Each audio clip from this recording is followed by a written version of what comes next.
The perfect movie, Chameleon Street. I don't know if you guys seen it, but there's a skit at the beginning that's an amazing encapsulation of this conversation where he says, he's talking about, you know, I like that girl with that natural complexion look. And he's like, what?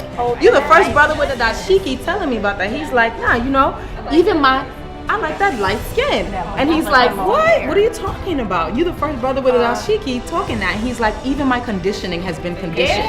Do you understand that? Even my conditioning has been conditioned. So I'm trying to teach you right now that you have privileges as a light-skinned woman, right? That society has said you are more smart, that you are more valuable, and you're more desirable than me. The future is always better when you're black, right? It's never gonna be the way it was before. So we have the future to look forward to as a space that we can create and own.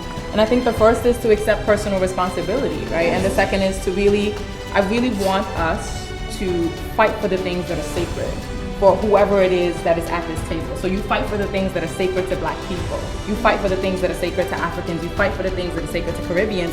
And you hold that in the highest esteem. And that's a way for us to move forward, knowing that even if I don't understand every single minutia and part of your culture, what you hold as sacred is essential to my success as well. Exactly. Why are we not creating paranoia around the fact that I cannot continue to lead the community in the way that I have? Why are we not creating paranoia around the fact that who is the most educated in America? Who is going to lead the black race to freedom, not to power, to freedom? It's the black woman. Is not on my agenda, right? She's not my problem.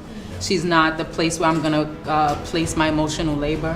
I'm not gonna give any of my genius or my magic or my smile or my excitement to Yes Jules. That has nothing to do with me, right? So I want to reiterate the fact that Yes Jules and solving that problem is not black women's problem. But we come to represent the countries we're from and the dynamics that are playing out in our country, right?